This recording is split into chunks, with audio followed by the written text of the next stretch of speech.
sommes de retour sur notre plateau, notre très belle case à Noiselle qui fait office de plateau pour cet événement de la francophonie du scoutisme. Aujourd'hui, avec nous, deux invités, deux participants, deux très grands participants. Vous aurez l'occasion de savoir pourquoi. Je laisserai tout à l'heure la latitude à chaque participant de se présenter, mais sachez déjà que ces deux personnes-là participent à deux programmes différents. Il y a l'un qui est sur le programme interreligieux et l'autre sur le STIF. Je vais déjà passer la parole aux participants ici juste à ma droite de se présenter. Bonjour. Je me présente, je salue tout le monde. Moi, c'est l'imam Konatou Mohamed Al-Ghazali. Et ici, je représente les scouts musulmans de Côte d'Ivoire. Je suis aussi dans le département du dialogue interreligieux et je suis l'aumônier national adjoint chargé de la promotion du scoutisme. Donc, je suis ici pour pouvoir participer dans ces grands événements. D'accord, merci beaucoup Imam. Allez, on va faire juste un tour à la gauche. Bonjour. Bonjour. Pouvez-vous vous présenter aux internautes? Écoutez, merci. Donc, je suis le père Xavier de Verchères, je suis prêtre catholique, je suis aumônier national chez les Scouts et Guides de France pour les 14-17 ans. Et l'année prochaine, je serai aumônier pour le service international chez les Scouts et Guides de France. Je participe au STIF ici à Yamoussoukro. D'accord. Voilà, le décor est planté, nous sommes bénis, nous sommes juste avec de très grands encadreurs religieux. Déjà avec vous, monsieur l'imam, j'aimerais bien savoir quelle est la place de la religion au sein du scoutisme dans votre association.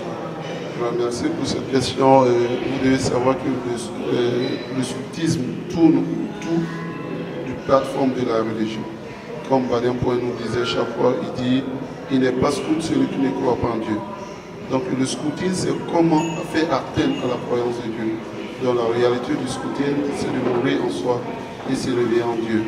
Donc je pense que le scoutisme, c'est de tirer la jeunesse vers une croyance de la religion.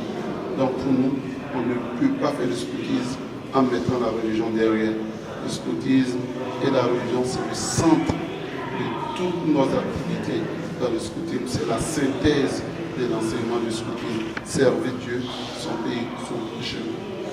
D'accord. Mon père, c'est vrai que vous participez au STIF. On aimerait bien quand même savoir, en tant que prêtre, pour vous, quelle est la place de la religion au sein du scoutisme?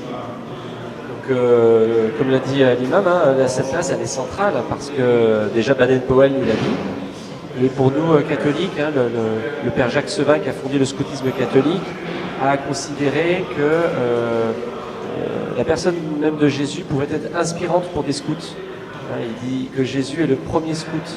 Quand on regarde la manière de vivre de Jésus, il a d'abord une vie cachée à Nazareth, il est charpentier.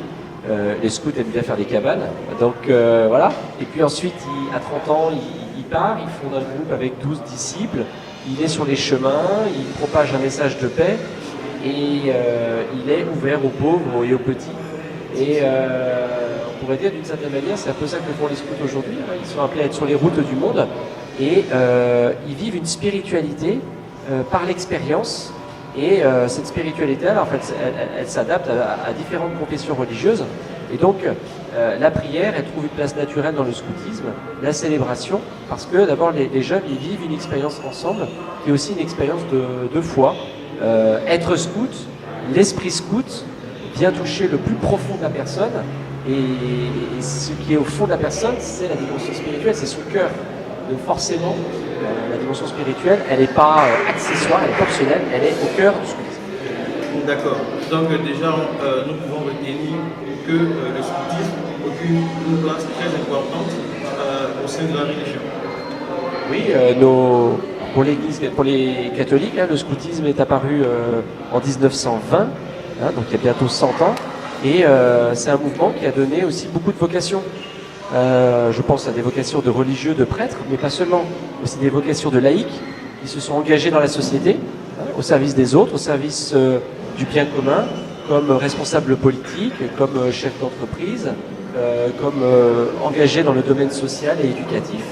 Et on peut dire que le scoutisme a été un bénéfice, a été bénéfique pour les chrétiens. D'accord. Alors, monsieur l'imam, comment vivez-vous cette rencontre religieuse ici à Yamcha? Vraiment, on rend grâce à Allah subhanahu wa ta'ala, parce que c'était une rencontre vraiment qui a été beaucoup enrichissante pour nous. Et d'abord, la première des choses, le fait de se croiser entre les hommes de Dieu, c'est d'abord une bénédiction.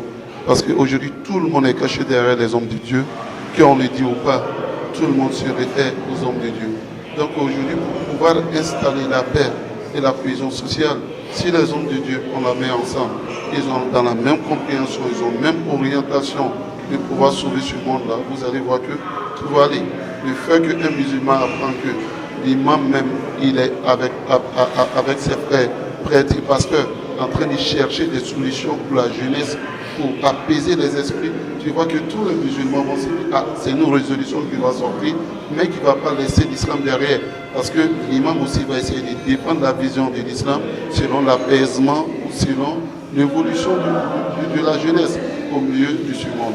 Donc celui qui est chrétien aussi s'est dit que mais les prêtres sont là, donc ils vont toujours défendre les visions avec la Bible. Donc pour moi, je pense que le fait que nous sommes ensemble, ça montre déjà la sécurité pour le monde.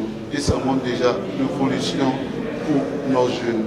Je pense que être ensemble, c'est d'abord un grand signe que les gens vont voir en nous et ils vont savoir que vraiment, si ceux-mêmes qui sont les serviteurs de Dieu se sont donné la main, ils sont venus faire des jours et à réfléchir, à donner des orientations à eux-mêmes et à la jeunesse de leur communauté, c'est que ça c'est déjà un bon point.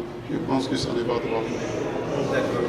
Allez, mon père, avec vous encore une fois, est-ce qu'au sein de votre ASN, c'est bien les scouts catholiques, est-ce qu'il existe un programme de progression vraiment particulier axé sur la religion?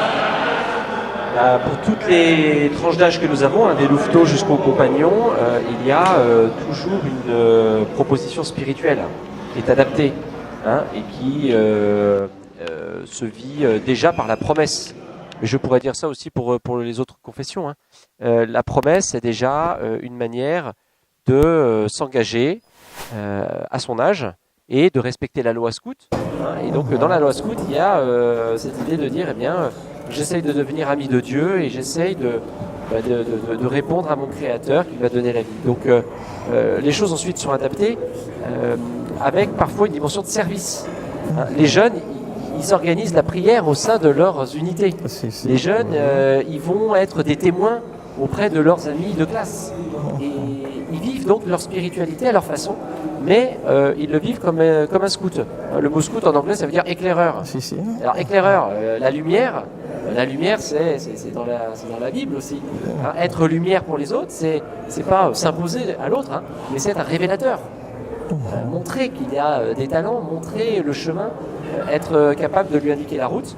Et donc, pour les adultes aussi, on a des stages de formation dans lesquels il y a une réflexion sur les textes bibliques.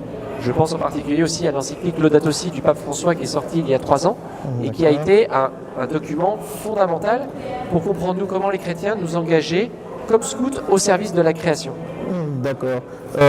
Pour terminer à chacun de vous, on va vous demander de lancer un appel à vos différents fidèles chrétiens, le père musulmans, qui sont encore sceptiques. Et c'est vrai, ils sont fidèles, mais ils n'appartiennent à aucun mouvement. Que pouvez-vous leur dire pour qu'ils essaient de rejoindre la grande famille des scouts? Moi, je pense que si vous voyez aujourd'hui sur le tableau et sur le plateau, excusez-moi, un imam est assis. Moi, j'ai été louveteau. Avant d'être imam, j'ai été éclaireur. Et j'ai même fait les privages. Aujourd'hui, j'ai un nom de totem, je m'appelle le chameau courageux. Donc, un imam qui dépasse tous ces trucs-là dit que vraiment le scoutisme a été utile pour moi. Donc, j'aimerais aussi aimer ce que j'aime pour moi, pour les autres. Donc, je demande à mes frères musulmans qui n'ont pas encore adhéré dans un groupe scout d'adhérer. Ça va les forger et ça va les ouvrir des grandes portes de ce monde-là et pour les donner beaucoup d'expérience dans la vie. Parce que le scoutisme, c'est les échanges d'expérience, c'est les échanges de la connaissance et ça fait évoluer rapidement l'être humain. Donc c'est ce que je voulais dire à mes frères. D'accord. Moi, j'ai été louveteau à l'âge de 7 ans. Et je me souviens encore quand la cheftaine m'a remis le foulard autour du cou la première fois. Et je dis souvent, quand on remet à un jeune un foulard autour du cou, on l'embarque pour une aventure qui peut mener très loin. Aujourd'hui, je suis devant vous, je suis devant un frère scout qui est imam. Cette aventure, pour moi, elle continue aujourd'hui. Le scoutisme, là, je m'adresse à tous les parents, à tous les chrétiens, et c'est un extraordinaire révélateur de talent. C'est une aventure qui nous mène jusqu'ici, pour moi, en Côte d'Ivoire, à Yamoussoukro. C'est un mouvement qui nous fait découvrir les autres, les amitiés. Moi, mes meilleurs amis viennent du scoutisme. C'est un mouvement qui nous permet de comprendre comment construire la paix aujourd'hui dans le monde. Et aujourd'hui, je travaille sur un programme d'éducation à la paix avec mes frères centrafricains. C'est un lieu où on découvre l'interreligieux. Et j'aimerais bien réinsister là-dessus. Le scoutisme, en fait, c'est le premier mouvement interreligieux au monde. Nous sommes bientôt 60 millions de scouts de plusieurs religions, de plusieurs confessions. Et Baden-Powell n'a pas voulu que les scouts soient que chrétiens. Il a voulu que ça soit ouvert à tous.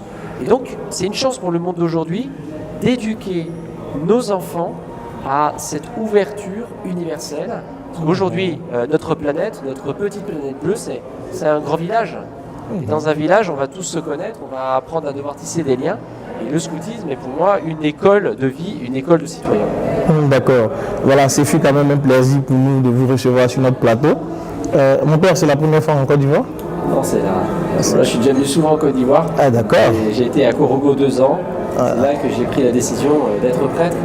J'étais coopérant en 99-2001. Ah, d'accord. Donc vous êtes un ancien du pays? Je suis un ancien. Ah, d'accord. Voilà, chers internautes, merci de nous avoir suivis. Prochain rendez-vous pour très bientôt. Merci.